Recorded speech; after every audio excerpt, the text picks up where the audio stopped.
little servo noise. Oh, yeah. Oh, my gears are loose. It's time for an episode of the Knife Nuts podcast. Bionic edition. Sounds like dental equipment. Howdy, y'all. And wait. We're joined by a special guest, Mr. Tuffthumbz, aka TuffKnives, aka Geoff Blauvelt. Welcome. How's it going? It goes. And it's been a while, but we wanted to have you on for quite a while. We started going through all of the Pennsylvania knife makers, and you were at the bottom of the list, apparently. Who do we have left? That's it. Kevin's there's more, lives but in hey. central Pennsylvania. No, that we don't count that as Pennsylvania. Well, did you get Ian on here from CMF? No, we didn't get him on here yet. We just talked kidding. to him at Blade. You're only the second. Pennsylvania knife maker on here. First was John Gray, The guy that wrestles bears. Yeah. Yes.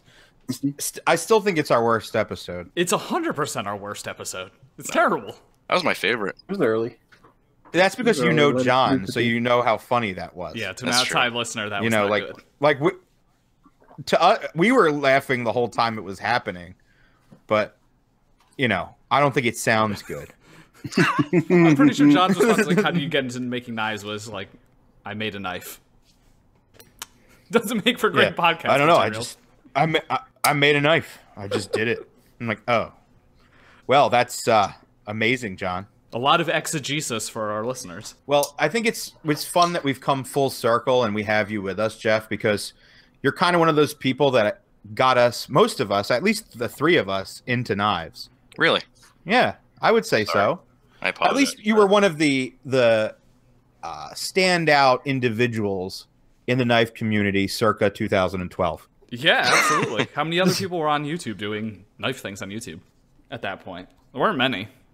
Like none. Yeah. Like none. I mean, I remember looking it up and there was just nothing as far as customizing knives. I remember when you made a knife for Cutlery Lover, and that was back when there was like 3 knife channels, and those 2 were 2 of them. Jake and I ruined so many knives in his basement trying to put rock patterns on things. Yeah, I've created some terrible cancer in the knife community. You must forever atone for it. And that's why we're having you on this show. Yeah. But how's everything? What are you working on now? Well, I'm coming off 2 months of being sick because I have a child that's in daycare, so that's always fun. Yeah. So work's been real slow, but everything I'm trying to put out, I'm trying to go a little bit above and beyond on lately with all the materials. And then he mutes. That was Do you Jake. hear that? This is how the show goes. Jake knocks stuff over. Speaking of having children of daycare age, I'll be muted.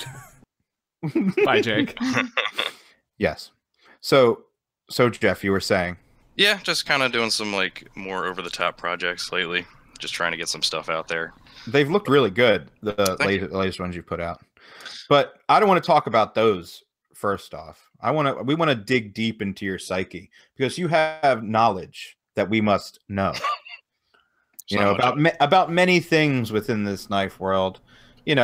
What it's like to be at the top and then sort of just sort of meander through the different. Then just fall to the bottom. Yeah. Nah, you haven't really fallen to the bottom because the quality of your product has gone nowhere but up, and you still sell everything you make. Am I wrong? No, that's definitely do. But like the mystique and the I don't know what you call it. A lot of the mystery is gone from a lot of the knife world. Nobody can stay at the top for the whole time. I mean, it's impossible. Yeah. Yeah. Yeah. Well, it's interesting to hear your perspective on. Well, I was doing something that nobody was doing on YouTube, so it was kind of, there was just this empty space there for it, and it was just people like to see that kind of stuff. I like to see that, like the process and people making something new every day, which is always fun to see. The funny thing is, though, is I think there's still a market for that. I think that people still appreciate that. Oh yeah, yeah. I mean, there's people that ask me to go back on YouTube like almost every single day, and I just it's a lot of work. It's so much work that like they don't understand. Like, I mean, I used to do it every single day. I mean, before you were making knives. Yeah, yeah. Mostly, I mean, right? Customizing knives like took and almost as long as making a knife at this point. Like, from what I remember. But yeah, I mean, it was just a pain in the ass. It wasn't worth it. But yeah, it was I mean, fun. if you're not getting paid, I mean, maybe it paid off for you ultimately because of the following it generated for your customs. But like, if you're not getting paid, the commitment to making YouTube videos is crazy. I don't know why all the people that are reviewing knives that have like small channels, I think they're going to get burnt out eventually. Yeah, definitely. I mean, there's a few new guys on there, but there's not much. I mean, I'm not really in tune with the YouTube community. I'm always watching. Yeah, I mean, unless your like YouTube channel is generating revenue for you, like at this point, I can't really see why people want to keep doing it, you know, in perpetuity. Yeah, I think they should just, you know. Yeah, I mean, it's good that somebody's doing it, but yeah, I mean, I don't think it has as much pull as it used to, but I mean, the same can be said about the knife reviewers. You know what I mean? It's all the same kind of thing, right? Yeah, I think that knife reviewers need to do a little bit more research before they make videos sometimes. Well, because it shouldn't be reviewers. It's a lot of people giving their opinions. Well, they shouldn't, like, when I used to do videos, I would also kind of quasi-review knives. I mean, I would review, like, production knives, but if I ever got a custom, you know, I went out of my way to not say negative things about it because I knew that, you know, the person who made this is their livelihood. But now it seems like it's kind of anything goes. I mean, they're respectful, but it's just sometimes I cringe at some things they say. I mean, you listen to our show. I can't imagine that you cringe that much. I cringe so hard when I hear there's definitely a current strain of over or hypercriticalness that kind of has run through things. I mean, it's the natural end of like all of this. It just has to get more and more extreme for people to be interested. It's fun to pretend you're smarter than everyone and better than a knife maker. So I think we're gonna delve deep into a lot of this stuff as the discussion continues. But you know, we jumped right into a lot about you, and I think that's kind of where we want to start. Let's get a baseline of how you got into knives, your journey thus far, and then we'll just go into anything and everything that we decide to talk about today, including some new acquisitions that we may have, stuff that Brian's working on, stuff that Jake is, God knows what Jake is doing right now. But let's start from the beginning and talk about how you got into this stuff. Well, I mean, I was delivering pizzas, and that's a pretty dangerous job sometimes, and I started carrying a Smith & Wesson knockoff, which is even worse than a Smith & Wesson knife. And nice. I liked playing with it. I can't remember the model. It was like it looked like a dagger. It had like a hilt, like a flipper that was like a hilt type thing. And I liked having it in my pocket.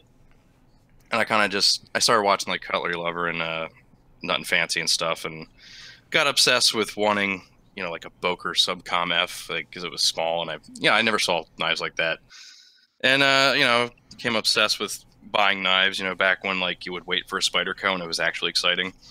And you know, you could not like wait for the mail guy to get there.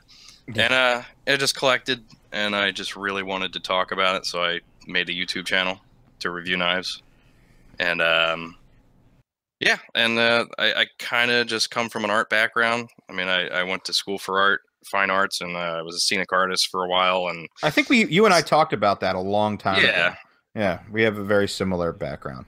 Yeah, art's a dead end, so I kind of... Damn right it is. Oh my God. I mean, what I do right now is like what my creativity went into, and like some people that know me from way back can see like some of my actual like artwork kind of reflected in some of my knives that some people don't quite get. But yeah, I mean, I was doing that and just living paycheck to paycheck, kept getting laid off left and right because art jobs are just like the dumbest thing in the world, filled with a bunch of idiots who don't know how to run a company. But, you know, I did some interesting things. I did like murals in the Please Touch Museum in Philadelphia. So if you ever go there, the basement, the whole cityscape, I did that. And they painted over that just recently. Oh, did they? No, I'm just kidding. It's priceless. So yeah, then I think I saw Jasper Vox and Jens Anzo's stuff before. I think the first custom knife I ever saw was a Sniper Blade Works, but then I saw Anzo and Vox, and that just fucking like knocked me on my ass. Like the rock pattern specifically. The Anzo I think they owe you a debt of gratitude because you definitely blew their audiences up as well. I think I was more known for the Anzo pattern than Jens Anzo was, like at that point. But like I was like obsessed with him and Vox. Like they're just, and to this day I still think they are like, you know, the top of the list. You know what I mean? And great freaking guys. But yeah, I kind of just started customizing knives because I couldn't help it. Like the black scales and the tenacious was just so damn boring to me. And so I'm in my basement with a Dremel, cordless drill, and one of those rock sharpening bits, and inside, no mask on, just grinding away at G10, just like, that smells pretty good. You know, it's not that bad. And yeah, so in that time I was getting laid off left and right, but you know, just trying to work. And I was with my girlfriend at the time, who's now my wife, and I moved in with her in Philadelphia. This is before I started doing the Dremel stuff, but yeah, I kind of got the obsession with knives, and I did my first customization on a Gerber fixed blade. And we talked about this before, that I actually used the leg from like an IKEA chair or something to make scales out of it with like a handsaw and like just sandpaper. What was our consensus on what that material was? It's definitely pine, man. Pine, balsa wood or something. Yes, particle board. But yeah, I didn't quite get any type of pleasure out of it. Honestly, it wasn't like, oh, this is going to be my career. But you know, I got more and more obsessed, and the better the knives got, like, you know, Spyderco Tenacious to me was like amazing and affordable, and just loved it. So it's funny how eventually my wife, it's funny. Like I had this a dude at work, and he's like, I need a great knife in like the $40 to $50 range, and you know, I said, and he was like, and I was talking about Spyderco, and he goes and searches, and he's like, oh, look at this, it's in the price range. Yeah, I was like, if it was 2013, that would be the best knife I could tell you to buy in that price range. But now it's just, they were hot, man. They were really hot. Now it's like just the paramilitary was like the greatest thing in the world. Still, I think the paramilitary 2 is my oldest knife and probably the best knife I've ever bought. It just hasn't gotten boring, has it? I mean, of course it's boring. Like to me, every knife gets boring really quick. But it's still my go-to. I still carry it all the time, and it's just never let me down. What are your thoughts on the Para 3? Have you played with that one too?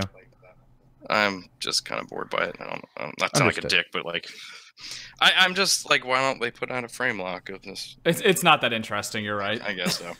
Now that I've had one, I can say that. I mean, I can never hate on Spyderco because they were like part of the reason I do what I do, and I still love a lot of the knives they put out. Yeah, they made a lot of G10 for you to screw up.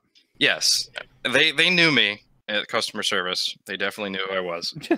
Geoff touched this again. Seriously, they were cool about it though. I mean, they were like, they kind of encouraged it because they knew like when I would do this on my channel, and more people would buy the knives, like the Tenacious and the Resilience and all those. Like I hoard them out like crazy because I loved it. I mean, I would say that you're probably part of the reason why those were very popular budget knives at the time too. Well, I mean, there's also like 8 million reviews on it because everybody could afford one. So I mean, that's so true. But I mean, they were so easily customizable that it was just like, you know, I would get so many of those things like I couldn't even tell you. But yeah, my wife was working all the time, and I was I asked her if I could try something out when I didn't have a job, and I sat there in a lawn chair with a fan in front of me and a Dremel, and I'm not even kidding. This is exactly what happened. Just a fan right in front of me and a Dremel, and I was just. And you've upgraded none of your tools since then. Nothing. No, that's all I use. I use a pickaxe too sometimes for counter boring. Yeah, Brian knows about that. Counter boring, yes. Blowing the G10 dust straight into your lungs. I just do lines of it, you know. Yeah. My wife was just like, kind of like, "What the hell are you doing?" And I was like, I don't know. And I remember getting my PayPal, and I got my first $100, and it was like the greatest thing in the world because I had made something and sold it, which was pretty freaking cool. That is very awesome. It's a good feeling. Oh my god, yeah. I mean, I still remember to this day. I mean, I remember how hard that was. Like all the just figuring out. Like I'm not like somebody who's business minded, especially back then. And like the way I started my company, like I was basically getting so many orders and had so much money coming in. Well, not so much money, but a lot of money for what I was doing. And pretty soon, like, you know, my wife's like, you kind of got to make this into a legit business. And I was like, I don't feel like it. I didn't know what the hell I was doing. That's pretty much how we roll with the podcast. Yeah, exactly. It's also getting out of hand. Yeah, so nothing's changed really, but you know. But yeah, I mean, I made it legit, and you know, and then it became like, you know, how do I take payments, and you know, what do I do with this and that, and all this stuff for businesses, and it just kind of grew, and I kept buying stuff from Harbor Freight, and then upgraded my tools, and eventually the goal was always to make knives. This is the most boring story ever, but became friends with Gavko. Me and my wife used to kind of just laugh at him with his good "don't cut yourself" thing, and he came by and hung out. And Sebastjian, actually, Borka Blades, he was the first person to ever come to my shop, like as like a fan, I guess you'd say, which is so ridiculous to say now. But he would be there every weekend, like every single weekend, and we had so much fun. And Mike would come down every other weekend, and we'd just mess around and make YouTube videos, and it just kept growing, and more and more people started doing it.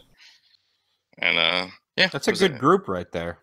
Yeah, I mean, that was a pretty solid group with Vance and John Gray, and From a outside perspective, it kind of felt like a reality show at that point. Like, it was a bunch of up and coming knife makers sort of hanging out and stuff, and you guys did document like all of it on YouTube, so it was kind of surreal in a way. we said so. I mean, my favorite videos were the ones where we sat around just talking about a pile of knives in the middle of the table. And it was completely unfiltered.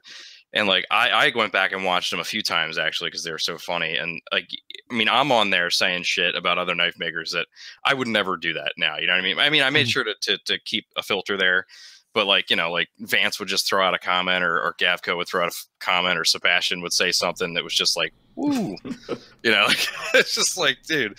But yeah, I mean, that shit was so much fun. I mean, we were just super passionate about like everything to do with knives.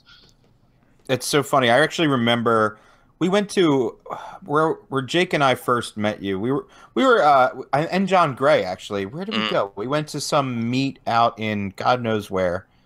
And it was still probably what, 2013, 2014, Jake, that first knife meet we went to, and that's kind of started everything. It was like the knives and vapes.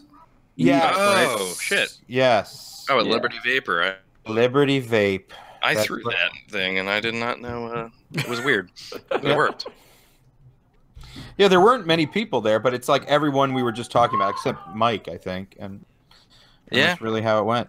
That was good. It was a good time, I guess. Yes, it was a good time. For us, that was huge, because that was like the only time we had ever handled any customs, and by that time you had just got into the knife making game. Yeah. So we were just excited to handle some of the stuff that you made too. So that was a really cool thing.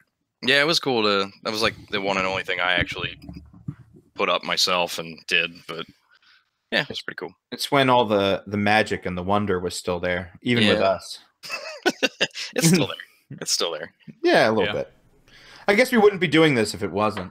This is true. I just looked longingly into the sky. I think this is just the result of like when we were all, back in this time, we were all just like babies. Now it's just kind of grown. It's a lot of time to get jaded on the hobby, a little bit. Yeah, for sure. Yeah, 10 years from now, who knows? Exactly.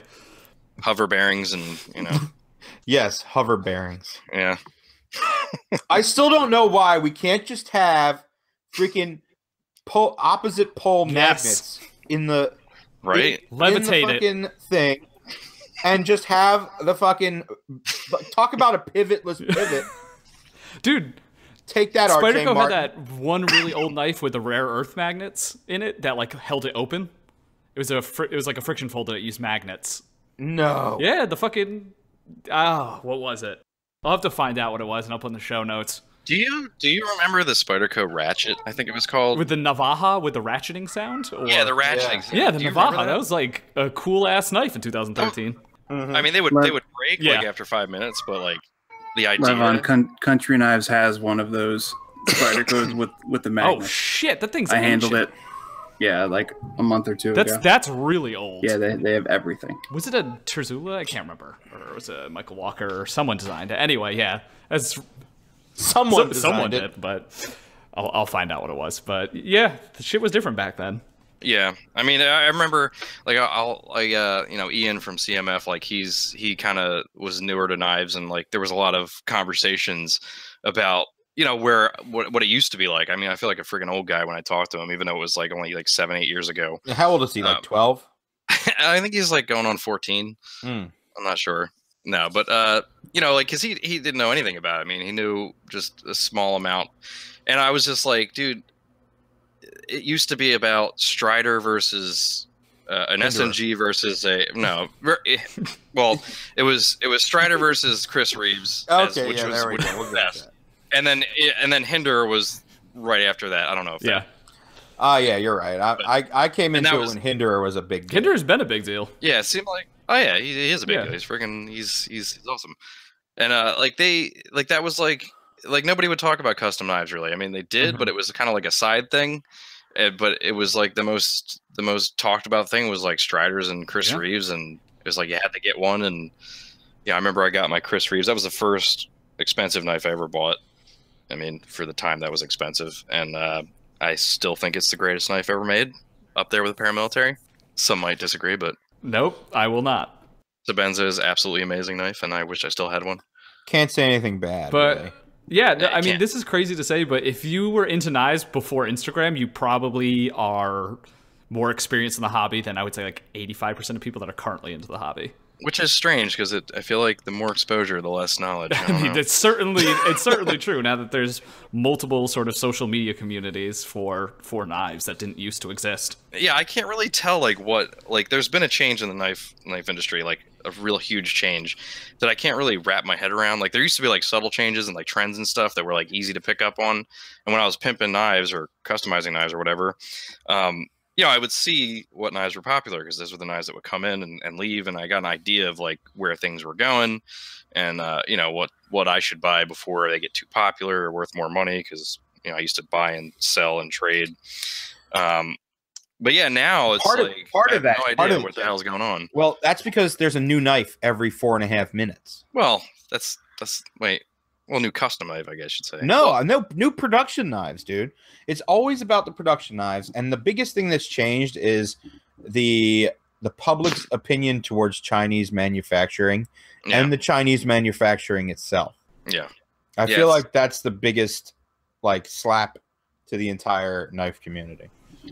Yeah, that's kind of a weird topic for me. I mean, I was never angry about it or anything like that. Some guys are like kind of pissed off and they're like, oh, it's going to take away from this and that. And there's no use getting pissed off about it. You either get on or get off. I mean, that's really how it is. I mean, we have no. Well, I think it had a rocky start. I mean, there was a couple I know there was some guys that did like the knockoff Striders and Hinderers that probably worked for these guys. I don't know that for sure. Absolutely. But that was always in the back of my mind. Like, how many of these guys just picked up from another factory or something?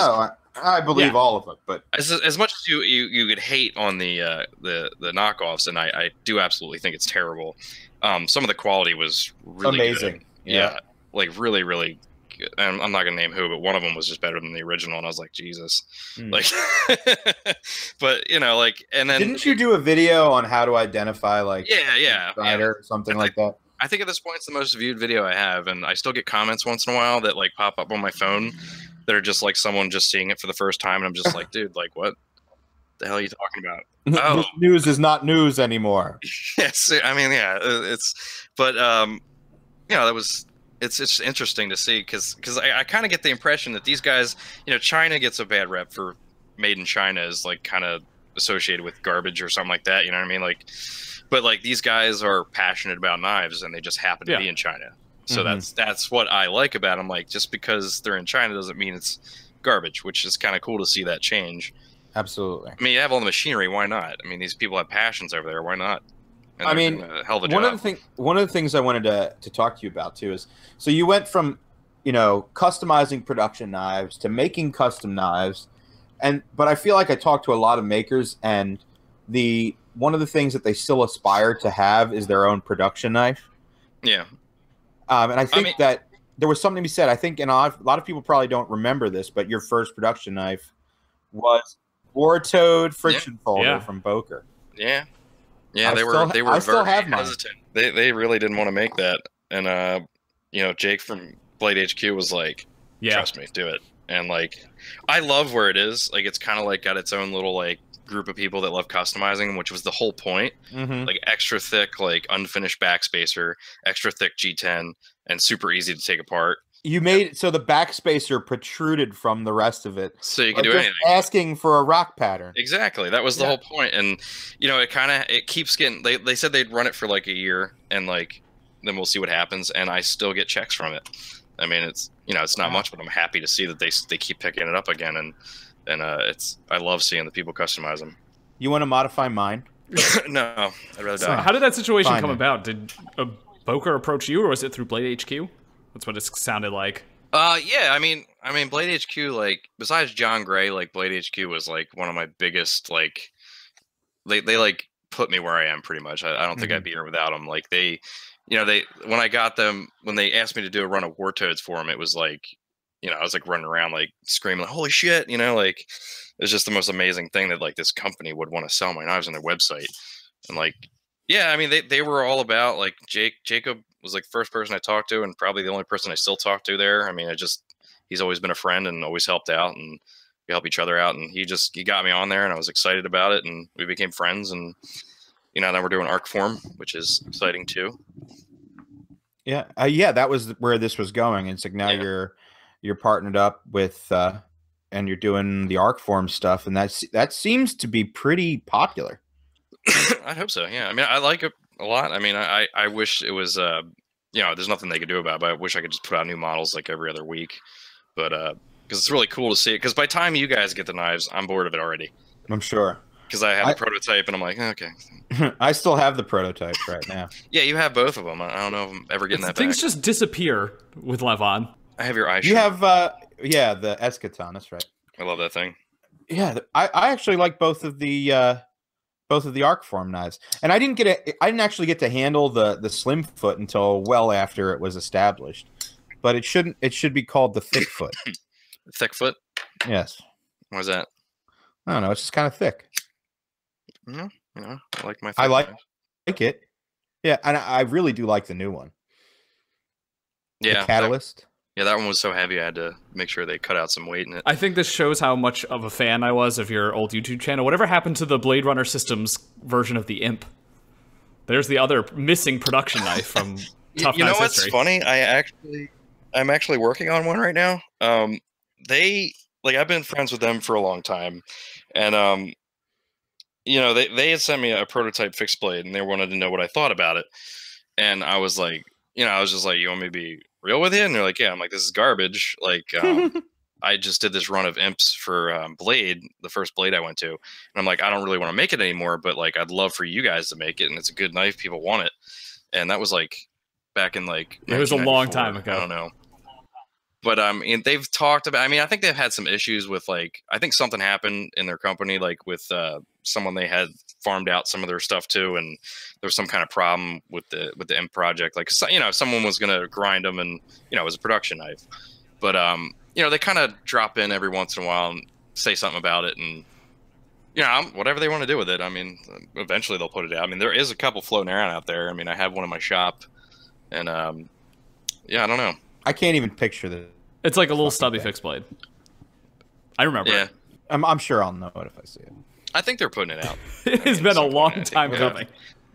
It's funny because of the amount of production knives they have. Yeah, they've got one out. from Mike from Gavko. Oh, really? Yeah, they're making a bigger version of his Thresher model.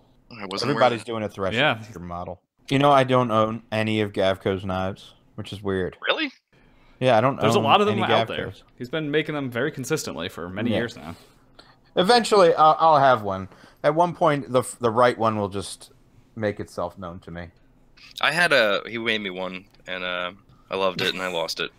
So I think it got the ultimate enemy. Better loved and lost than that whole. But the ultimate enemy knives is taking out the trash. Have you ever had you're right. It clips onto the trash bag. This has happened to me 4 times, and twice I actually lost knives. And I think that's what happened to the mini Mako I had, is it got clipped onto a trash bag, and I threw it out. And gone forever. Yeah. That's what I suspect has happened to my Microtech probably is. Jedi Master. Yeah. I mean, I had a Les George VCP, and for the longest time I thought John Gray stole it. No, he probably just put it down in his shop. Yeah, seriously. Oh man. And Kershaw Blur, I think it was. No, Kershaw Cyclone. Wow. Ooh, and, that's an old that one. Got lost. That was it the ZDP 189 Cyclone? No, it was like the first one. It was like partially shredded, so it was, You know what the best thing about, you guys were trash talking Kershaw, I think, today when I was listening to your podcast from last week. I've always loved Kershaw because I sent them a picture of a knife basically in like 300 pieces. Like it was shattered into pieces, like just a pile of parts. And they're like, well, we don't make that anymore, but here's a $200 gift certificate to anything in our catalog. No. What? And I was like, wow, you guys they're are a great company. Great. It's just their Chinese-made knives are not as compelling as other Chinese-made knives. I mean, now it's what I mean. If you like, you're saying you can go to Walmart and get one or whatever. But if anybody ever asks me like, what's a good knife I can get for low price, someone that doesn't collect knives, I always tell them to go to Dick's Sporting Goods or go to like one of those places and get it in Kershaw. Get a Kershaw because they're great. I mean, it doesn't hold an edge forever because it's not the greatest steel, but at the same time, it's easy to sharpen. So it's easy to sharpen. I love that Kershaw Atmos. I still carry that little thing. That it's a newer bearing flipper thing. Yeah. I think it's really cool. Yeah. I think Dave, you actually posted a picture. Yeah, I have an Atmos and I have the ZT version now. So, but we can get into that. I need to get one of those. Yes. But I think it was funny, back to the arc form stuff, you talked about taking weight off of it. I think today they just posted one with like brass scales. Oh, yeah, it's got to be pretty awesome. I love it, man. I mean, it's a really cool knife. It definitely is. I'm a big fan. I need to look at this now. Me too. I would take the one with the brass scales. I think it's cool. It's a giveaway. I mean, by the time you guys post this podcast, it'll probably be gone, but that is very cool. Yeah, it looks nice. I thought it was Westinghouse when I first saw it. If you think something is Westinghouse, it's not Westinghouse. That's how the world works. Is there any Westinghouse really still out there? I'm having a hell of a time trying to finding any anymore. We had our idea to make fake Westinghouse by aging micarta. Dry age micarta. There's a stockpile of it somewhere, guaranteed. Matt Diskin has it. So it's lost to the sands of time.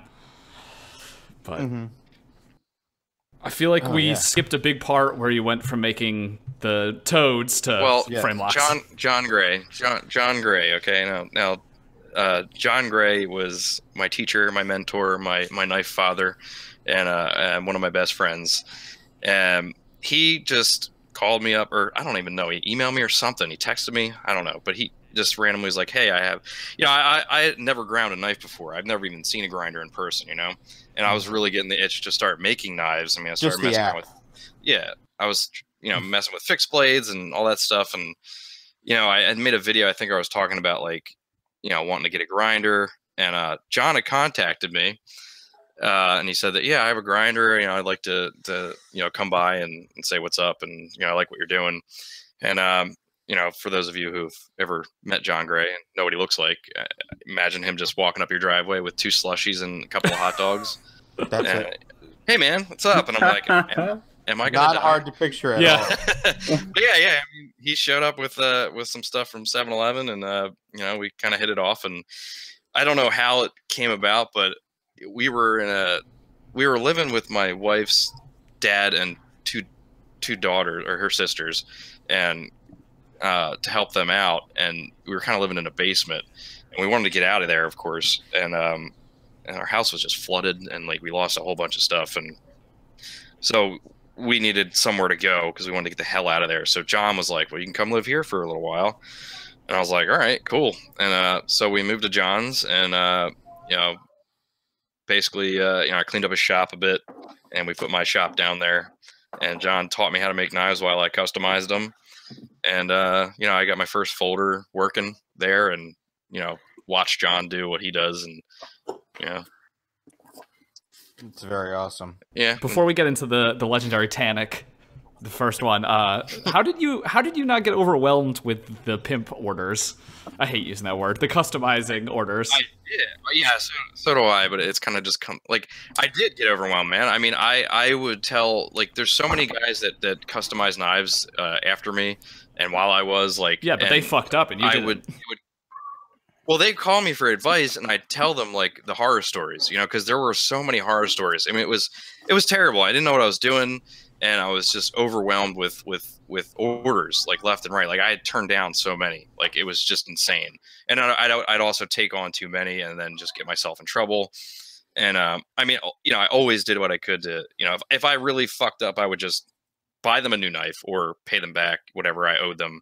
But, that was like me learning, what I mean? I had to figure out set the groundwork for what not to do when I'm actually making custom knives, which like, you know, the biggest rule is never take money up front.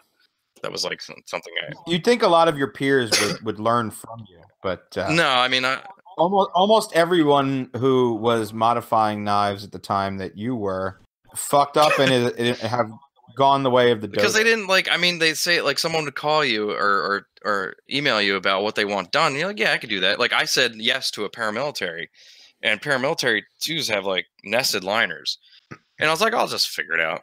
Screw it. And I didn't have a mill. You know what I mean? Like, so I mean. I can remember it like it was yesterday. It was one of the most epic things ever. I was up till 4 o'clock in the morning. I started working at 9 a.m.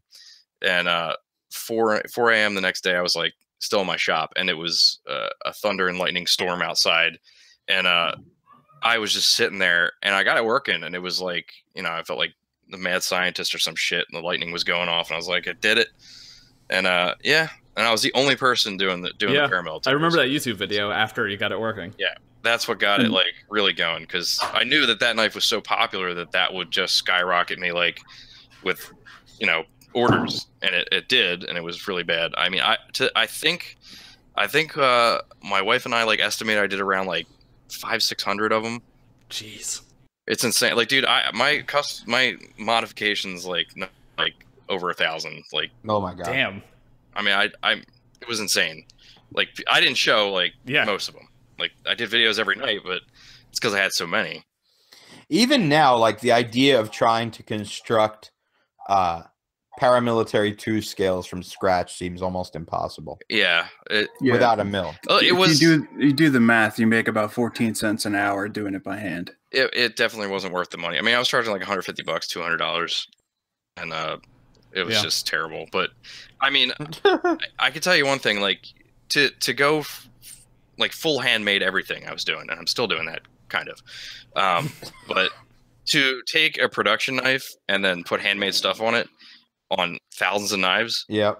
I mean, when I started making knives, there wasn't much I had to learn. Just some minor details, because I knew how to construct a knife without even anybody telling me or reading anything at all. So it was definitely beneficial. Because you took apart and put together so many different things. At that point, you were like, all right, well, it seems like a natural progression for me to like just make the fucking thing. Yeah. It probably was easier for you to make your first knife than it was to make the paramilitary 2 scales. Oh, no, definitely not. Okay, well, it was worth a shot. Yeah, I mean, it was, you know, I knew what I was doing. I mean, I had a working knife, but I mean, it was terrible. But, you know, some of the things like counterboring, like that was like a foreign concept to me. Yeah. You briefly communicated with Alex Dietz, right? Remember him? He's like the what could have gone wrong with you. In a parallel universe, you're him, and like you had all this promise and then fucked it all up and disappeared. Yeah, that's tragic, man. I mean, he was a good friend. I mean, me, him, and Chris Goodwin. You know, we'd play Call of Duty every night, and then you know, customize knives during the day. And yeah, Alex was like, he was always like right there behind me, and sometimes I felt like ahead of me. You know, like his, you know, the customization he did on the production knives was great. And then when we started making knives, they were really good. And I don't the know. BOKER Quaken era of knives. Is what that should be its own era. He did the flipper tab thing or whatever. Yeah, but he also he made one of Elijah Isham's designs. Yeah, and then but he's what could have gone wrong with your life. So. Well, the thing is, man, with a lot of these people, like, there's a story behind that. I mean, some really terrible stuff happened to him in his life, like really terrible, and he couldn't recover from it. And it's just, and you know, I'm not going to say what it was, but you know, like, I don't blame him. I mean, I don't know about some outstanding orders or whatever that he had sitting around, but I mean, yeah, that information definitely did not get out to the general public. It kind of just seemed like he disappeared. Yeah. Yeah, I think a lot of people just, when they disappear, they kind of keep that stuff private. They just don't want to talk about it because it's just, I mean, I know a couple makers that have had issues and rumors about them that have had horrible things happen, and, you know.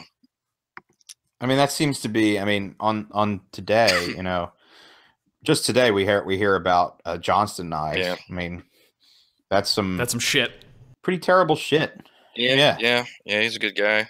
I only met him like twice, but yeah, I mean, I don't think any of us know the full details. They don't sound good. And young dude too, like what, early 20s or some shit? Yeah, I think so. You know what though? At the end of it, I think he's going to be better. I think there's no reason, no matter what, after coming back, however many years you come back, you start doing shit. You're still a young guy. Dude, it'll be like really cool about like prison tats. It'll be the Bob. Exactly. He'll be the Bobby Schmurder of if knives. anything, he's gonna sell way more knives in 3 to 5 years. Okay. Moving on. That's funny.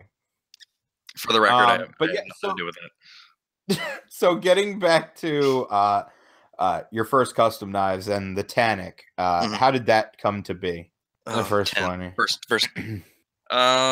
Yeah, I decided to do a fixed blade. I made the one completely by hand, and it worked. And I decided to team up with my buddy he never did anything to do with knives, Damien Urkel from Bulletproof Designs. He lived near John, and we got him to water jet and do some like that. The Tannic had more machining done to it than anything I've done since, because I kind of like wanted more control over it. But like all the counterbores and the lock bar cuts out were done, and the knife had issues. Because I never done it before, and but for the most part they worked. Any issues they had were easy fixes. But yeah, I started doing those, and I did the first 10, and they went to friends of mine for like a special price because I was very nervous about putting out a knife. So if anything went wrong with them, all the people that got them were friends. So if it completely went to shit, they're my friends and they would understand and let me fix it. But fortunately, it didn't. So, and then Jim Skelton got a lot of them out there, and yeah, they kind of took off, and I still get requests for them. Didn't Skelton visit you at one point? I feel like there's a video of Skelton working in your shop. I mean, yeah, he came by, and that was one of those knife conversations we had where we all said stuff we shouldn't have said. But yeah, he ground his first blade there. Damn, you launched Jim Skelton Knives, Skelton Blade Works, rather.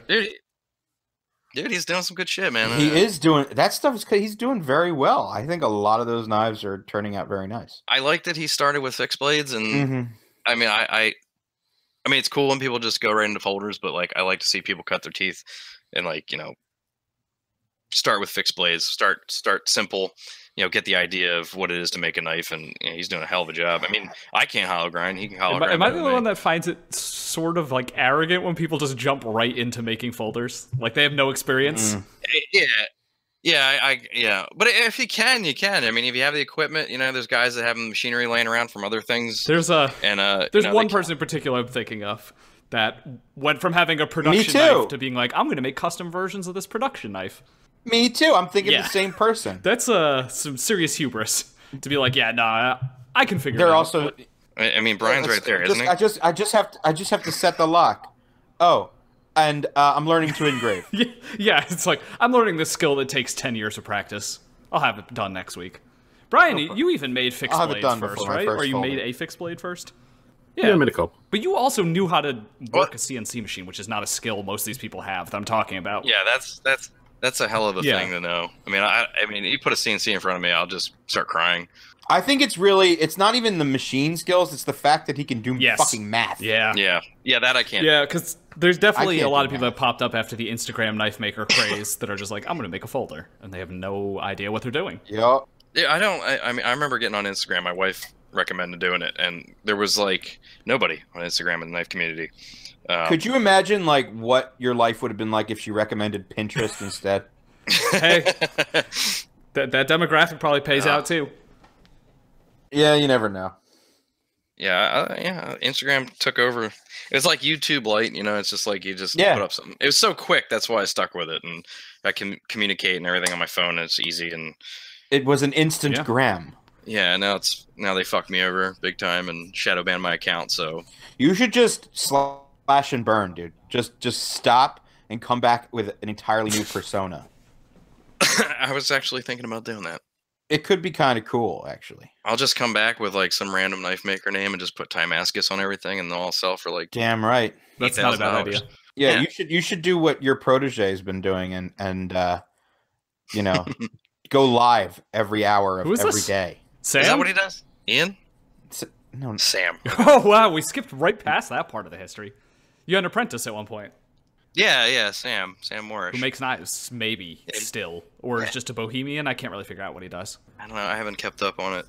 We lost contact for a while. He's blown away. Didn't you have? Yeah, he was a good dude. He stayed here for 6 Didn't you have the months. person who like here. fucked you over, like an apprentice who like did terrible work, and then you had to spend like 6 months fixing their shit? I thought that was CMF.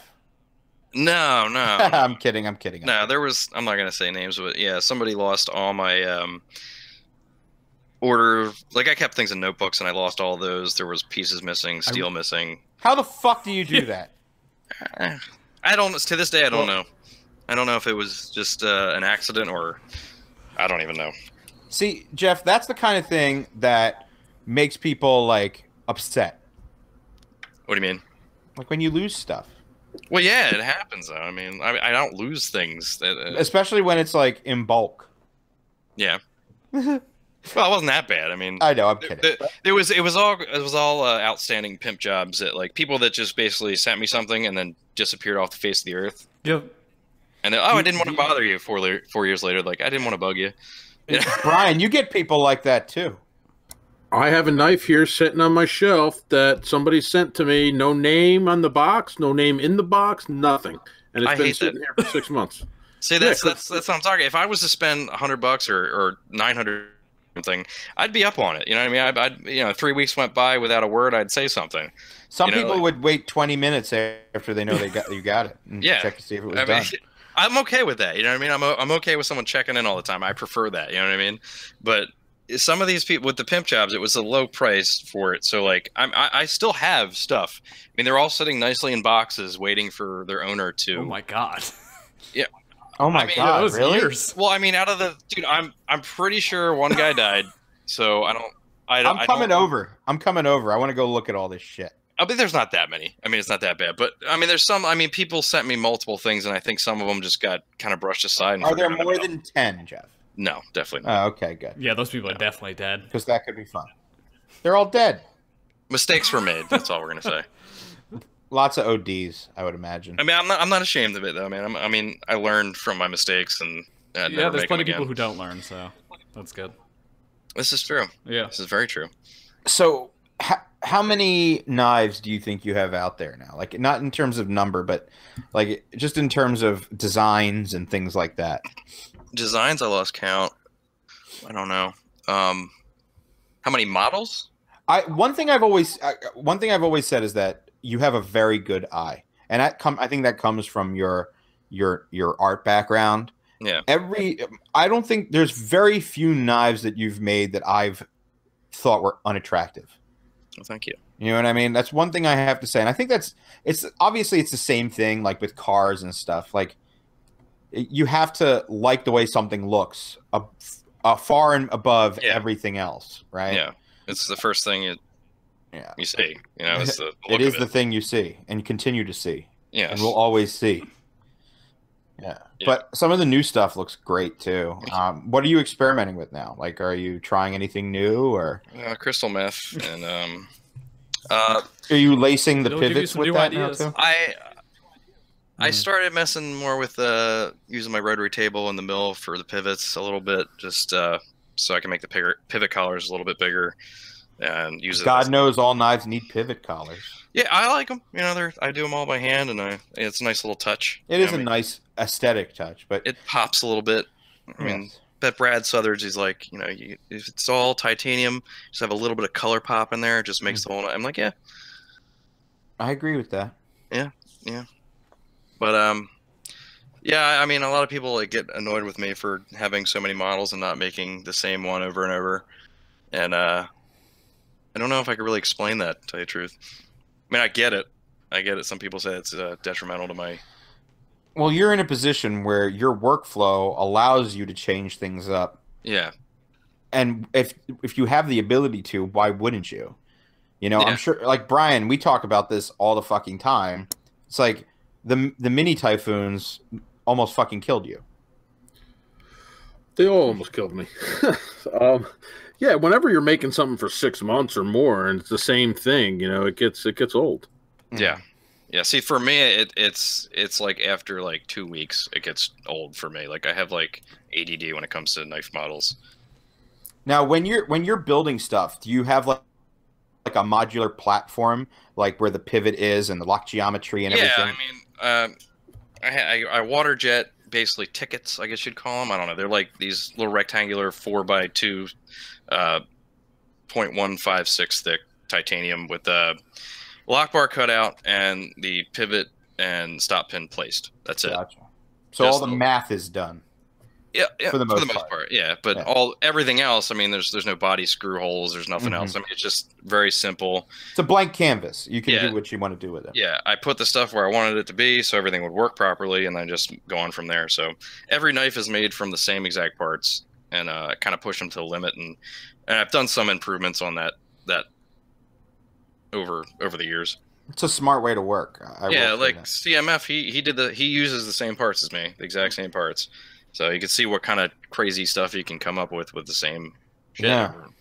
But I think, you know, for me it works. You know, it's a simple way to do it, and you know, I know that, you know, a decent knife's going to come out of it, and I know I can get away with a lot of different shapes and sizes. And it's forgiving too, because you can start one way and kind of, because I know in like a lot of artistic stuff, like you can start with one image in mind, but by the end of it, it doesn't come out anywhere near what you started in as. Yeah. For the most part. Yeah, when I'm doing a new model, usually it's I sketch it out and then it turns out completely different. I just kind of go with whatever works while I'm doing it. That's a luxury that Brian doesn't have. Yeah. Well, he could. He could. I'd make one a month if I do that. Yeah, right. Everything I do, you got to make draw and make programs and all that shit. I mean, the way there's no way to really do that. It's such an interesting thing to me, and because there's just so many means to this, to what could be considered the same end, as if it's a knife. You know? Brian is on the different side of the spectrum than me. Like we're completely different in the way we make knives, and it's, you know, like I admire him as an amazing machinist and knife maker, and you know, it's just totally different. That's what keeps this interesting for me, you know.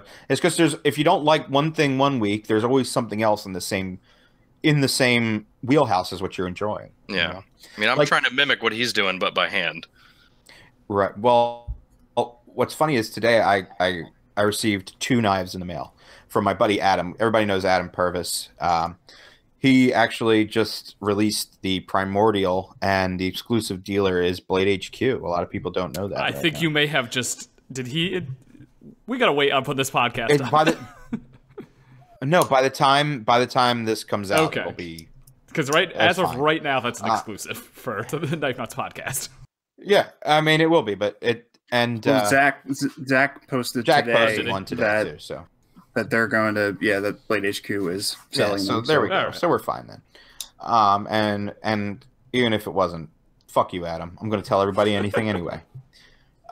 He sent me the Primordial, which I've really enjoyed since the prototype. But he also sent me this fixed blade that he got, this gigantic Bowie fixed blade with a hamon and a sharpened swedge, and it is fucking badass, and it's by this dude from like Yugoslavia or something. Hold on, let me tell you exactly where this guy's from.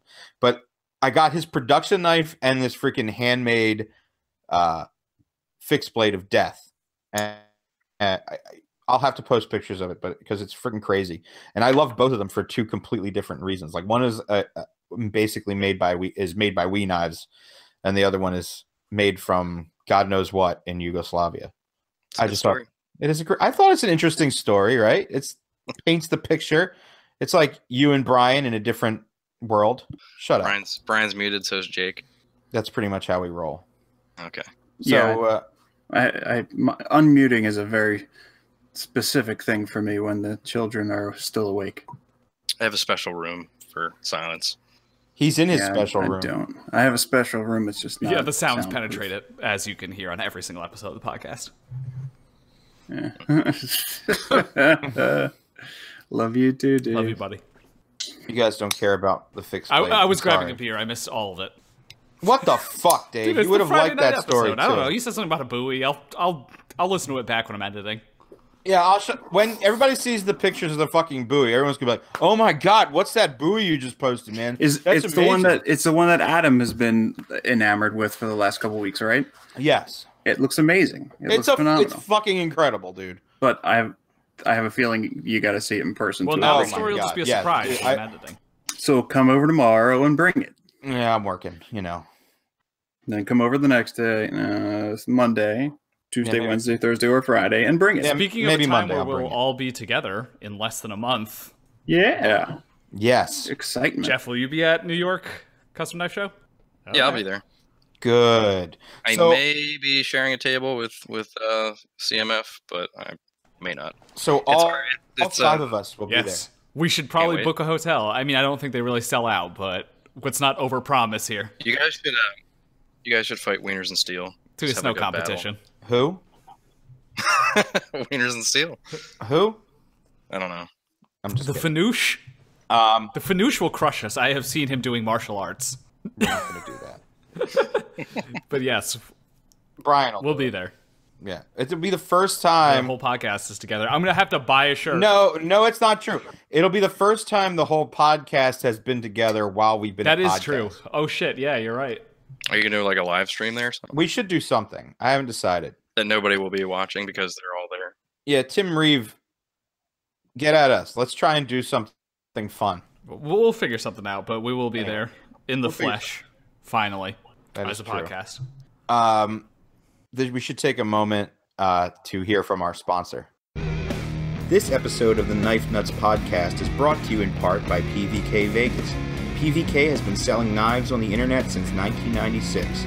They are the largest Microtech dealer in the United States, specialize in automatics and balisongs, and have a strong selection of high-end customs. Visit their showroom on the Las Vegas Strip, a 5-minute walk from the USN show. Use coupon code KNIFENUTS for 5% off your order. And we're back. But I also have another, now that we've come back from that sponsorship journey that we just went on, I want to talk about our new sponsors. It's time to make an announcement. I wish I had the soundboard right now because I would have the drum roll or any of the good ones. Yeah. Hold on, I think I have an explosion. Okay. I'll get the explosion queued up, so. Just get an explosion queued up and add it in post. So we have a new sponsor, and our new sponsor is Kaiser Knives. Yay! Yay! We're legit now. Yeah, so that is a very legitimate sponsor. Yeah. So what's interesting is, like, we didn't mind doing a sponsorship from this knife company because they generally don't have any really bad knives anymore. Like, they really make they got good the junk stuff out of the way. Yeah, so we'll have a lot more Kaiser knives to feature, and we'll talk about it as being stuff that, were provided to us. But, hey, they didn't provide me with the 3 of their Tangram knives that I bought today with that ridiculous 50% off coupon. And that shit sounds sponsored now. I genuinely bought them. I bought 2 of them. They were $15. It's nuts. I know. Yeah. That's crazy. And we know from a time where we definitely weren't sponsored that we pretty much all rep the Tangram stuff. It really is good and cheap. Usually you got to pick one of those two, and you can't have both at the same time. But Jeff, I'm going to get you one of these Tangram knives. All right. I don't have many knives, so I'm going to get you one. Take what I can get. You want to pimp my BOKER yet? No. Oh, I remember when I first met Levon, he said that he knew you, Jeff, and that he was going to get a Tannic, and I was like, damn, this guy's the shit. That is definitely You definitely said you were going to get a Tannic. I said, was it a Switch? Not a Tannic. Not a Tannic. Yeah, it was a Switch. Yeah, it was 2014. It was a Switch. I've been on the air quote books for how many years now? We're waiting to do the death metal. Oh my god, I remember the death metal knife. I can't believe you guys remember it. That. Actually is a thing. Yeah, well, it was a thing. It's gonna happen. I mean, it really something I'm passionate about. So yes, that's true. You're also a metalhead. What was that band you told me about? Flesh Killer. That sounds like a metal band. Was it Flesh Killer? Yeah, it was actually. They were actually pretty fucking good. I was gonna bring that up. I feel like, well, I'm showing my age here. Or lack of it thereof. That I think I learned about who the Deftones were from one of your videos. Wow. What the fuck? Dude, White Pony came out when I was like 10. Headphones off. I wasn't 10 years old rocking out to Digital Bath. Like killing my lover with a toaster or some shit. I was probably seeing my first boobies. Yeah, this isn't my problem. You're the ones that are old. You just need to shove it, Dave.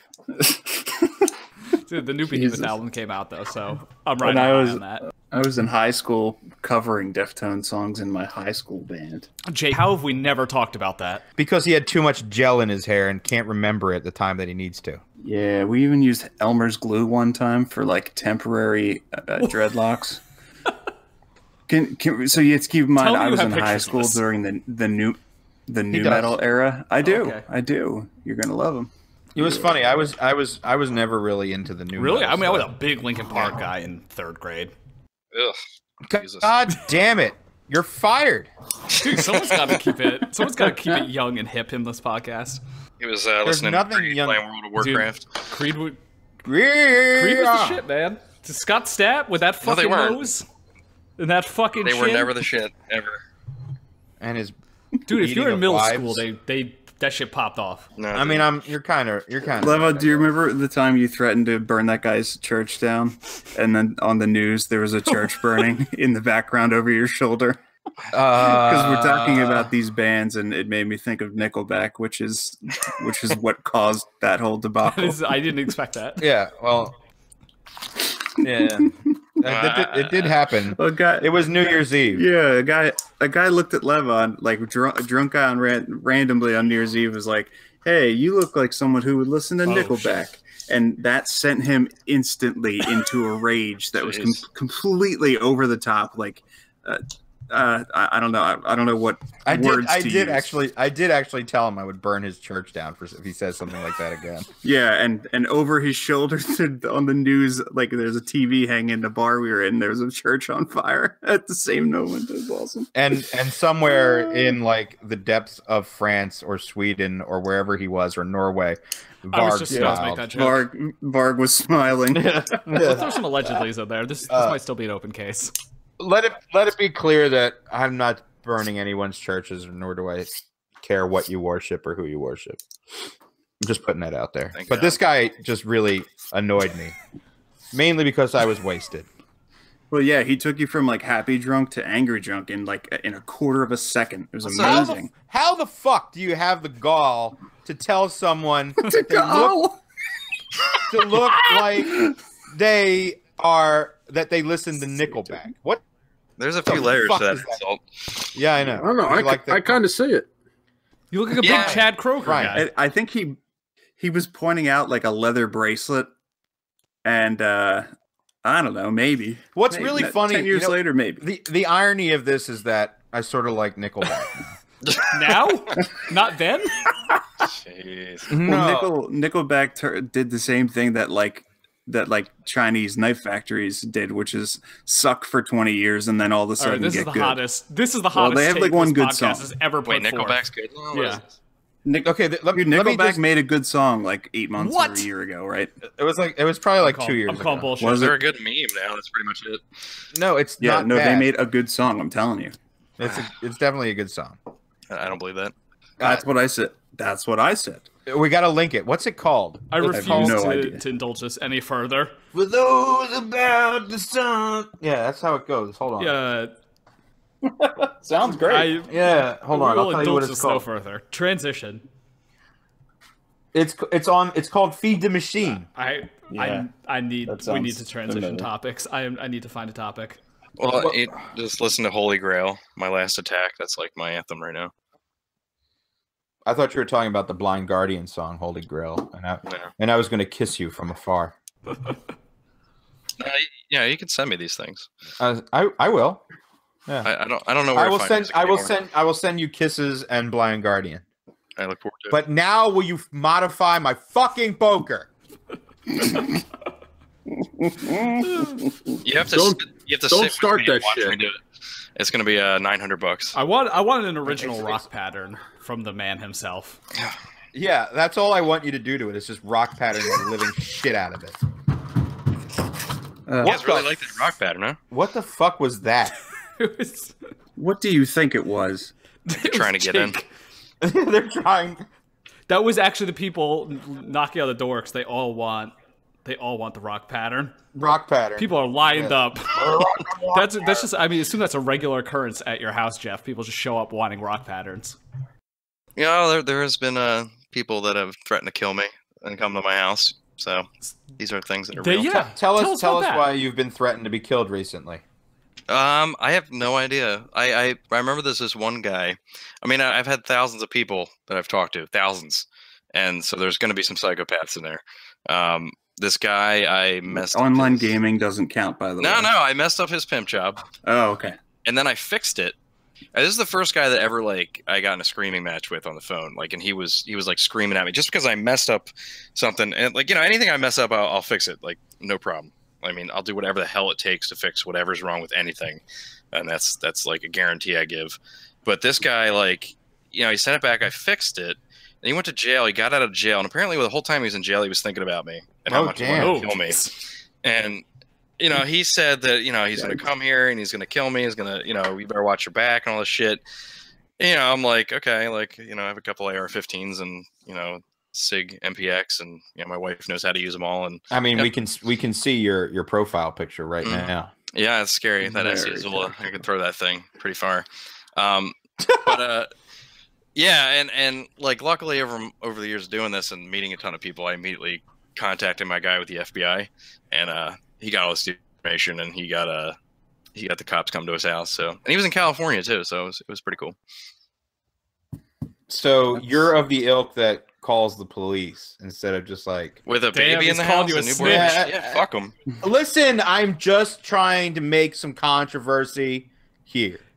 Are we? I mean, if maybe this is like if Geoff was a well-known rapper, maybe someone would be upset about him calling the police. But you know, wrong community. It would be really interesting if Geoff just had a gold grill. Snowdy already did it, man.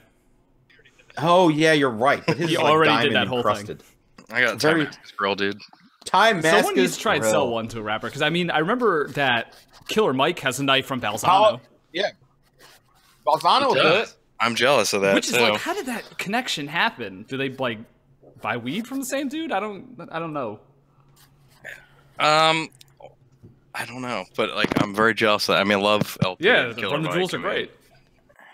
I mean, I'm supposedly going to be able to meet LP, who's been one of my favorite MCs. From what I understand, is Killer Mike a big advocate for the carry community? He's a gun guy. He's realistic. Got it. You know, he's a Bernie supporter, which I don't understand, but socialism. Well, Bernie was very much into guns too, like because of where he was. You know, I guess situated. Vermont. Yeah, I don't know how. Yes, it's a very big gun area. I mean, well, I don't know. Guns and socialism don't mix very well. I agree with you, but you know, it could be worse. Yeah, but you know, he got a solid gold Balzano knife. So yeah, that was strange. Was it made of gold? I think so. That's solid weird. Gold. Soft. Well, it's very soft. Yeah, it's not an ideal frame. I don't know. Material. This whole Neil Diamond revelation. I don't know what other famous. I am blown away. I'm amazed by that. What? Neil Diamond's son is apparently a knife collector. Steven Seagal. Oh god, Steven Seagal had his own special edition Kershaw. A dude from MythBusters too. Adam he was, Savage. Yes. Yeah. No, the other one, Jamie. No, the red-haired really? dude. Oh, I thought the mustache dude was in the. No, the one that's still around. Oh, they both were, but I mean, the one that looked like a walrus. You could see him on camera. No, the other guy. He does look like a fucking walrus. Yeah, I watched a lot of his that tested. Yes, web series. I think I got you into that one. He did mention, you know, it's the importance of always having a good pocket knife. He does always have a good pocket and watches. He's into watches. Burnley had a picture of Danny McBride with one of his knives, which was unexpected. Wow. Now I like him even more. I didn't see that one coming. Who doesn't like Lucas Burnley? Yeah, but Burnley's kind of a celebrity in his own right at this point. Yeah. But he's a good guy, though. You can't say anything bad about him. Never met the man. Except that I'm tired of looking at the Quaken. Modify my BOKER. He's got to have some... Is that what it's going to come back to? You're going to trigger some kind of PTSD in Geoff from having heard that so many times. I'm trying to find my BOKER. You know how often I get phone calls? Like, I get a phone call from, like, just people some random place, and they're all the time. They go through a whole thing about what they want done before I can get a word in. So I get to hear this. Like, it's dude, you gotta start screening your calls, man. You know, Geoff, I got something to tell you. You know, you either die a hero or you live long enough to see yourself become the villain. BOKER pimped. Yeah. Hey, if I die, there's hundreds of my knives out there that'll go on forever. So it's kind of cool. Yeah, that was very artistic. And no, they go on. It's a nice. Yeah. It's not like they're gonna like disintegrate or some shit. I mean, they're titanium and steel, and they're gonna last forever. Yes. Yes. Have you? I'm guessing you don't have time as a full-time knife maker. Have you thought about getting back into any other kind of art, some other medium? Yeah, I mean, I've been trying to figure out like a tool to make on the side forever. That's something I cannot do. I mean, I have sketchbooks filled with just ideas that I just can't figure it out. Vox did the whaler or the snailer or whatever, and that was like the coolest thing ever. And I always wanted to do something like that, and I just cannot, to save my life, think of anything to do. I think you might have missed the wave on that one. So, but I mean, people make little tools, and they're affordable, and they're by a custom maker, and they always want them. So, like some little bottle opener or something. Yeah, exactly. Like something just to put on your keychain. It's always it's funny. Like one of the ones that I think should be more popular is John Gray's Keeper. Yeah, because I feel like that's one that kind of has multiple purposes by just being a simple little hook. It's a cock ring, and it's a cock ring. It's a nook. It's a bottle opener. It keeps your keys. Keeper. You're biased. I don't know. Just modify my poker. Modify the goddamn poker. But no, I think I'm biased because I actually use it. When are we going to be able to buy a Geoff Blauvelt painting though? That's what I want to know. When are you going to transition into artists again? He doesn't want to do that. He works with metal now, and we've lost him. He's gone. He died a hero. I think he didn't want to modify your poker. Yeah, must not have. Oh, he's back. Nope, he gone. Jeff's gone. Oh, okay. He's really gone. Well, we could talk about what knives we got. Yeah, I forgot. I have so many fucking knives. I think we should just do another episode and talk about all the things. I think I died there. You did. You died a hero. I thought you were just trying to get out of my question. Mm-hmm. I guess you didn't hear the answer. No. It was just if you're going to start painting again or other art forms. And I said woodworking is something I like to get into. Oh. And making a podcast. I'm sure there's a lot of IKEA furniture you could maim. And then full-time hater accounts on Instagram. Oh, yes. Yeah, since everybody thinks that I was knife critiques. I'm gonna perpetuate that rumor. You did a good job of covering it up. I know. It's definitely. He said your lock bars are crunchy. Everyone knows it's not true. Said it to me. I mean, there's so many people that were, it's Jeff, and I'm like, where the fuck do you get this from? Like, I wait, who was the onion? That was Goodwin. That was Goodwin, wasn't it? Yeah. That blew my mind because I was. That shit was harmless. And so you had no fucking idea. Not a fucking clue, dude. I mean, I had no idea whatsoever it was him. And that account was harmless, though. Like, I don't know why people got so mad about that one. It was like diet knife haters. Like, it was not that. Yeah. Not that mean. Yeah, I mean, I gotta talk before we go any further with that. I gotta talk about knife haters for a second. He has gone full knife critiques. It's the same dude, right? We've established this. Mm-hmm. He's gone full Kanye. Yeah, some of the shit is like it's lazy and doesn't make as much sense. Like he used to put so much effort, and they were like so well done, but some of them have been pretty bad lately. I feel like a lot of people like, oh, we should focus on positivity. Well, the more you fucking say we should focus on positivity, that's when you're just making the evil stronger. You can't. Let me just say something here. Let me say something here because there's so many people that will defend knife critiques and say how he's needed in the community and like it's a breath of fresh air. And I understand where they're coming from, but then when you have posts like the one about Kendrick the other day, that was not good. That was dumb. So wrong. I mean, Sean Kendrick is one of the most amazing people I've ever met in my life, and he's metal as fuck. And he's an amazing knife maker and just all around a great dude. And he also said some shit about his son too. Yeah. And that's off limits. I mean, say one thing you want to say about a knife maker or whatever, but to bring their family in it, that's like rule number one. You just don't do that. I didn't get that. That one it was in poor poor taste. Good. Yeah. Sometimes I'm laughing at shit and I'm like, yeah, he's right. And then because he's a funny dude. Like you don't need to stoop to that level. You don't. Yeah, that's just not needed. I mean, that was just toxic and just not right. He seemed to have some kind of special hatred for Kendrick. But I don't think he does. Like, that's the weird thing. Because I had actually DM'd him, and I said, like, all right, you know, I find you funny, and I enjoy what you do, but I really don't get this thing with Kendrick. Like, what the fuck did he do to you? But his response to me was that, like, Kendrick's a good dude. And I was like, what the fuck? And he said, but he stands behind it. So, hey, if he's got some conviction behind it, it's going to be an unpopular opinion. But, I just don't get it. I just keep it to yourself. I mean, that's not the problem with the knife community. I mean, he said stuff about me recently about a cat. Yeah, you got the bolster. But I mean, the knife was like 30% finished, and I was like, yeah. But then he also hedged his bets about like, oh, it could just be a work in progress for all I know. Yeah, well, that's the thing the thing that annoys me is that whoever Knife Critiques is, he's somebody that I know, and he's somebody that is. I don't know if he's friends with me or something because he's. Isn't it not a secret anymore? Like, you don't know who he is. Do we not? No, we don't know who he is. I mean, I told you who it might. I thought that guy from Recon 1 figured it out. Well, I mean, we know that. I mean, what's his face? This guy has knowledge, like a lot of knowledge. Like he has knowledge from way back. I just assumed it was multiple people because some of these opinions cannot be from the same person. I don't know, man. I mean, I think there's more than one person making the posts. I used to think that, but now I don't. I mean, it's consistently the same language and like the same hashtags and the same type of just vibe to each post. It's got to be the same guy. We'll talk more about this later. I don't want to give it any more. It's whatever. Sometimes it's funny. Sometimes it's it has definitely gotten worse. I don't care. It's just one. There were some people that were worthy of being made fun of, but yeah, a lot of it's just kind of like, eh. Oh yeah. If you're being, as a maker, if you're being, doing something shady or you're being a douche, I can see being called out. See it, and I have no problem with that. But to call out people because you don't like their style, again, that's the way we eat. Right. It's. And I mean, and also there's ways of doing it without being a total asshole about it.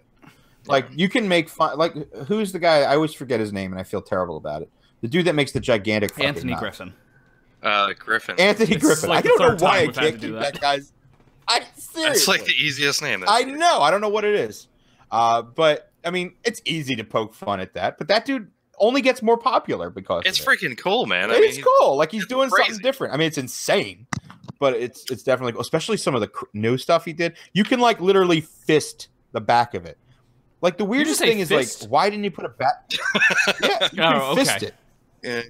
And you can't see it, but I'm doing a fisting motion. I believe you. Brian unmuted right when he said fisting. It was weird. I felt it when he did it. That's what I want you to say. Oh God, it's the Friday night edition. Yeah, that's right. Not that it means anything to me. Yeah. Well, I'm making the most of it. No. Yeah. We're making the most of it. How could you not want to spend your Friday night doing this? Sorry, Jeff. This is more exciting than my Friday nights usually are.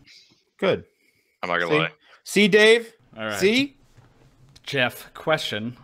Where do you see yourself going in the future? That's a very generic question, but I feel like it's always something people are interested in. I mean, I'd like to do this the rest of my life, but who the fuck knows, man? I mean, the knife world is so strange to me, especially now. I mean, there's a shift, and I just don't get it. And I do get it, and I don't get it at the same time.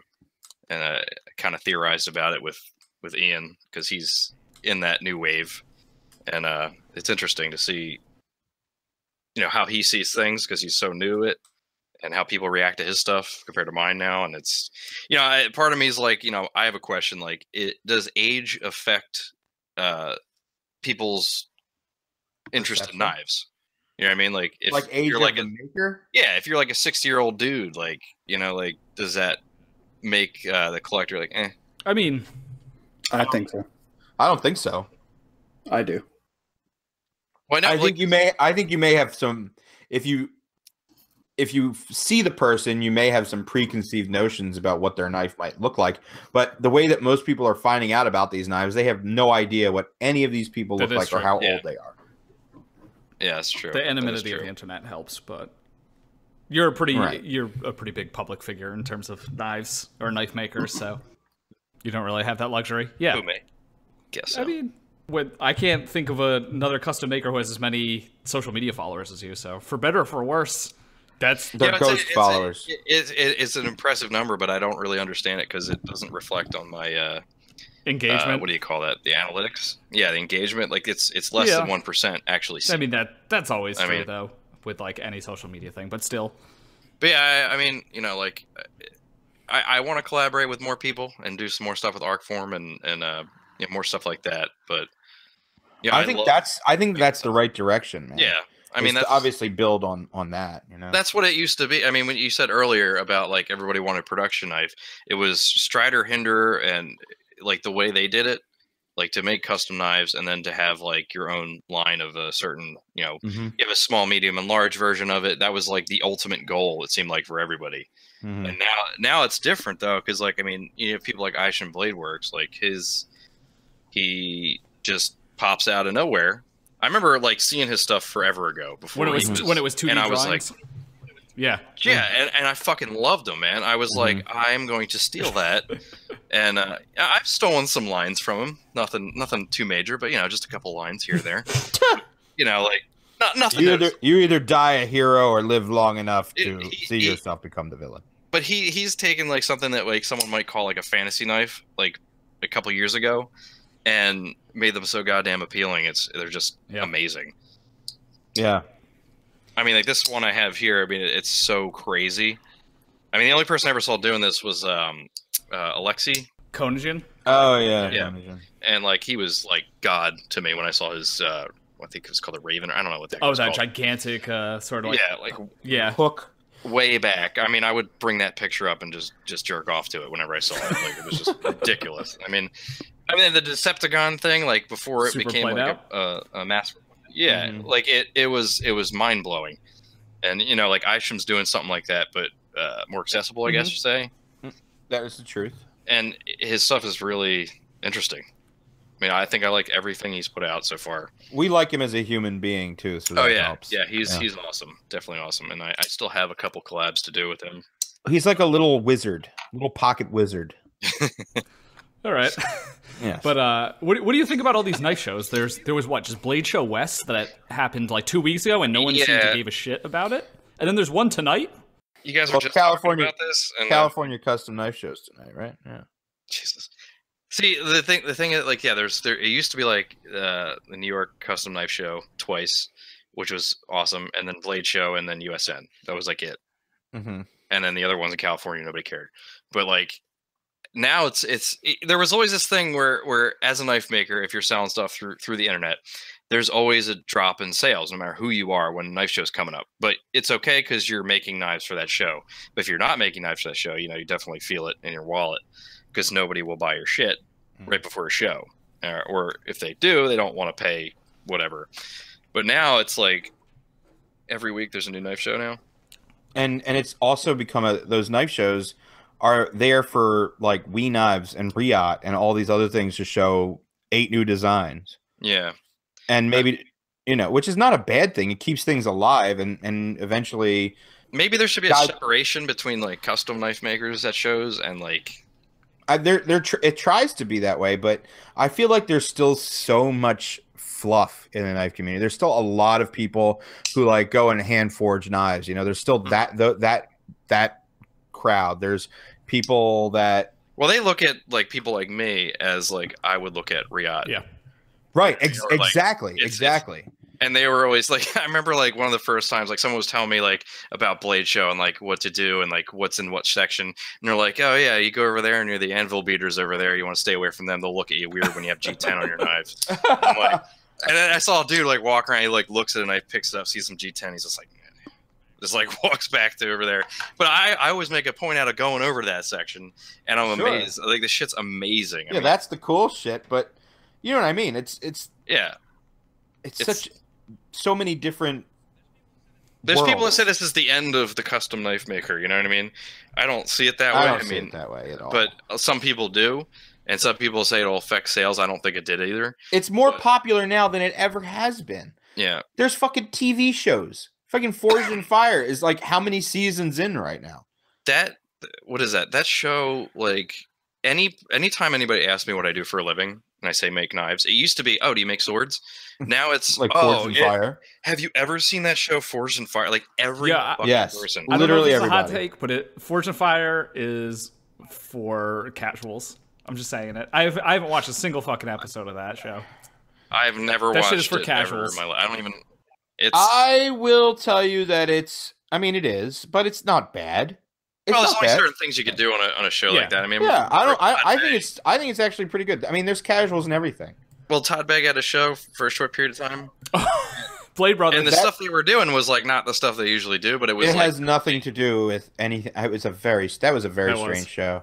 I mean, I think people respond positively to a more technical like. I agree. Because there was very little knife in that show. Yeah, like Brad Southard, he put up a couple posts in his shop, like doing some just very tedious kind of small things on knives, and it was just like amazingly interesting to me, you know. And seeing tools and the tools that people make to get past problems and like stuff they make for themselves, and it definitely would be interesting to see. But everybody wants giant swords from video games. True. When are you gonna make my Buster sword? What's that? Tomorrow. I want Sephiroth's sword, shit. please. Someone will definitely have one for sale at Blade, if I had to guess. Oh, definitely. Masamune? Yeah. Masamune. I knew it was something like that. If I'm not having a table, I'm gonna have to walk around with you guys because it's been 2 years since I've been to a show. Definitely. Yeah, you're not a big knife show guy, right? I used to go all the time. It's just the baby cam, and I still can't figure out how the fuck I'm gonna make any knives for any shows. Honestly, it's just my time is stretched very thin because my wife goes to school. I'm putting her through school, and so I got to watch the baby when she's there, and the daycare thing and all this stuff. So I'm juggling a lot, and like everything, all the stuff I make is for my family, and it's all I got. So I mean, if you can sell shit on Instagram, do you really even need to go to shows? I mean, it's good for like presence and whatnot. Yes, of course. It is. I mean, I've noticed a difference.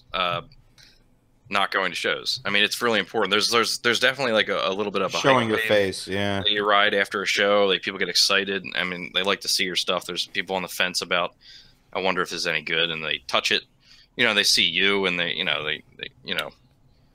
There's with your SE Zula on your shoulder. Exactly. That's why I'm going to dress just like that. You really should. Dude. From what I hear, you'll blend in. Hilarious. It'll be my first real knife show. So. Yeah. Oh, Dave, really? I can't wait, dude.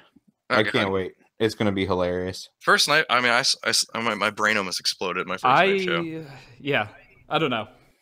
Jens Anzo was standing in front of me, and I was just like, I geeked out. And he was like, yeah, hello. Oh my god, I geeked out. I think he'll be at I think he'll be at the New York show. He usually does. Aaron's going to be there. Oh, we're going to roll in squad Dude, I'm style. surprised by, I don't feel like I'm not even missing much for Blade, because there's a lot of people going to New York. I'm really sad Bill Touch isn't going to be there. Well, if you missed that show, you just go wait a week and go to another one. Yeah, I mean, he's probably at Blade West or whatever Friday night Blade affair, whatever the hell is happening right now. That's a Shirogorov Recon 1 run. Is it show. the Friday night Blade affair thing? It's got some big names at it, and it's apparently happening right now. Yep. It seemed to have come out of nowhere, which is why I know nothing about it. I was invited. But, That's only because of the Armenian connection. It definitely is. That's not fair. It definitely was. There was no other reason. Yeah, because the lineup of custom makers they have. Not my love of knives or, contributions to this fine community. What do you guys, I'm just looking at Rexford Knives here. Oh, is that all? I think Rexford is at that right now. Yep. He is. He's that's one of the makers that I just get super excited whenever I see a post on Instagram. Did you see Microtech showed a UTX 70 that's Cali legal? Oh god. I kind of want one. It must be interesting looking. Oh yeah, that is. Yes. That's goofy. It's so goofy, but I love it. It's a 2-inch UTX 70. Oh. Okay. Because it's Cali legal. I wish they made the handle just as short as the blade, though. So it's just like this little tiny thing. Did we ever get any word on the Hank Greenberg thing? No, I've lost interest. Yeah, I have as well, but I don't know. People asked me. We're just gonna have to do a whole other episode for all the random bullshit stuff that is not Geoff related. That is not Geoff related. Yeah, this is a pretty boring episode, probably. I think we're having fun. I'm having fun. What is happening, Jake? Really? Yeah. You guys mind if I work on this book? Yeah, I mean, Levon has implored you to work on that thing multiple times now. I implore you.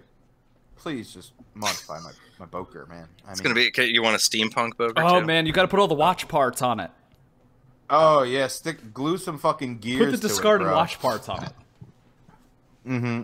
Well, Jake has a tourbillon that we can use. Yeah, don't forget, I'm putting a tourbillon in the watch pivot in like a Strider or something. You're gonna be like, you can be like that art knife maker who looks like he makes things out of connects.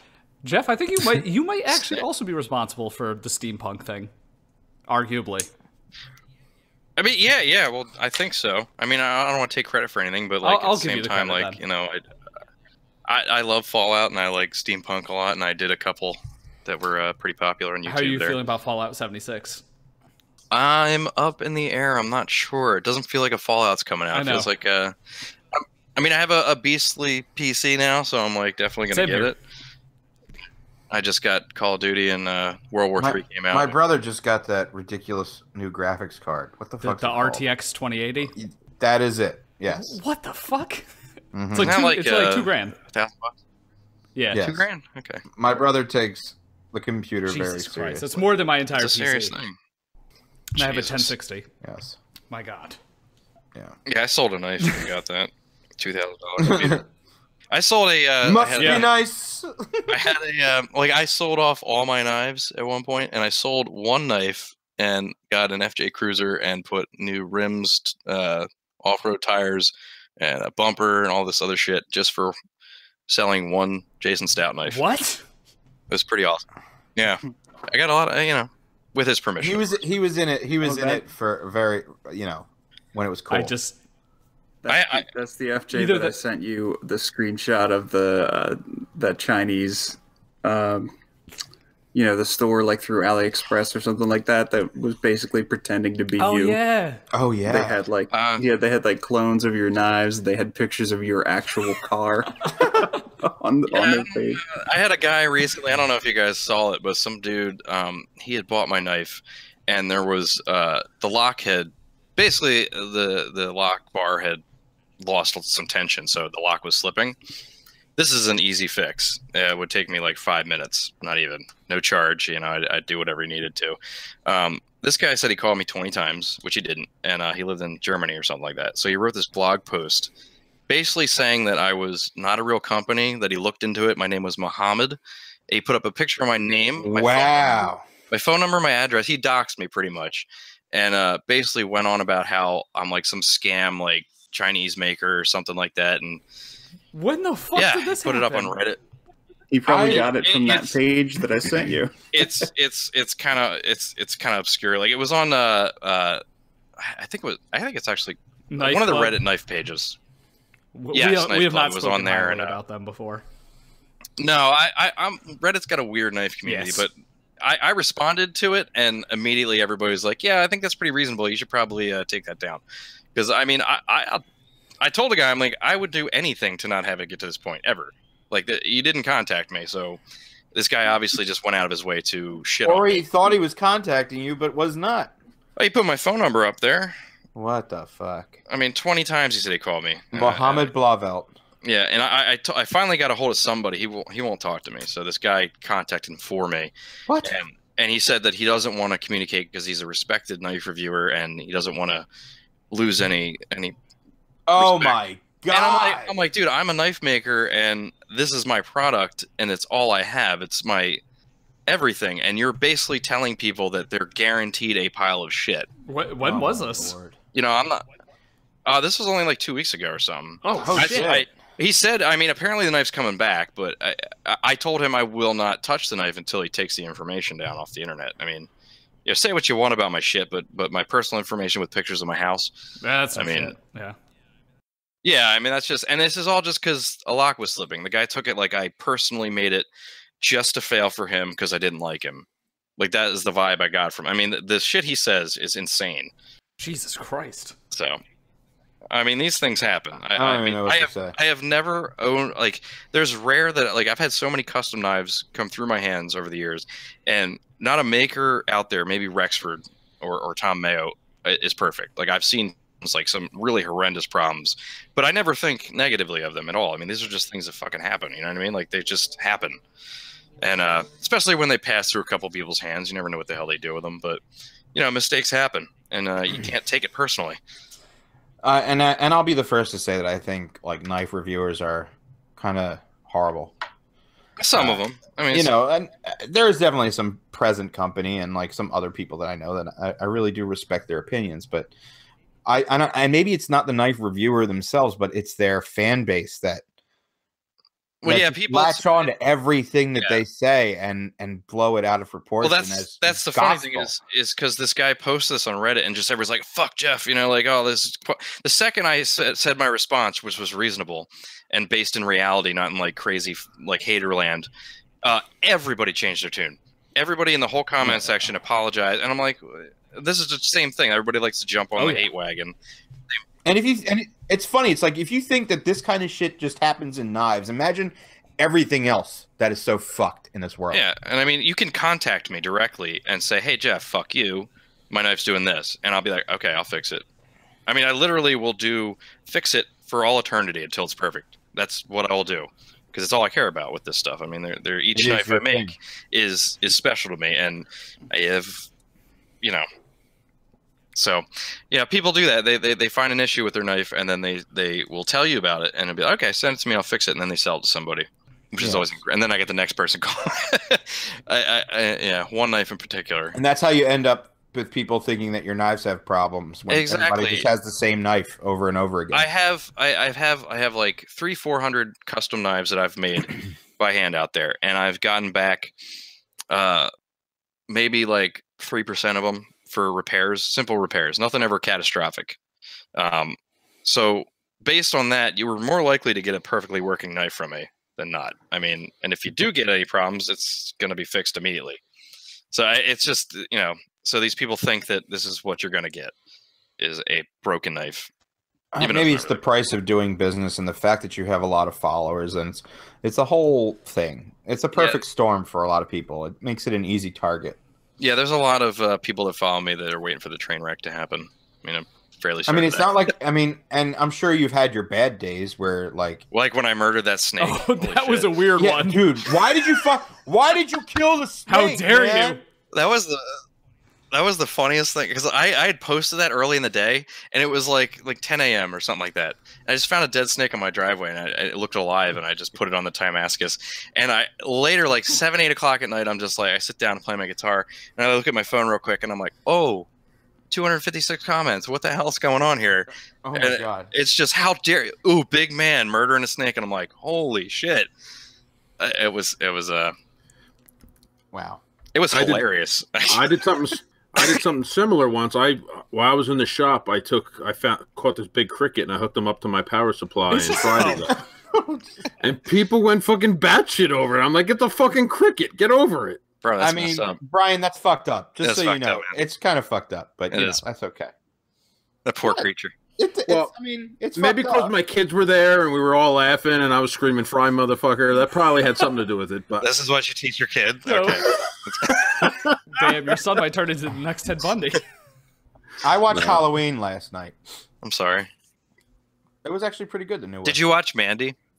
Not yet. You're the second person in like 10 hours. Elijah texted me last night. I can't. I do that. I'm a huge movie fan, especially horror movies, and this movie shot to the top of my list as like one of my favorite movies of all time. I remember when the previews were coming out, I was like, that's going to be one of my favorite movies of all time. It is the most metal shit you will ever see in your life, dude. Yeah, I need to see it. I'm probably watching it tonight. I think it's on Amazon, but when I post some on Instagram like to watch a movie, that's because it's like I noticed it's like the only thing on your Instagram that isn't a knife. So well, I would put political stuff up, but then I lose followers. Any more than, I mean, they would just get ghosted. You could.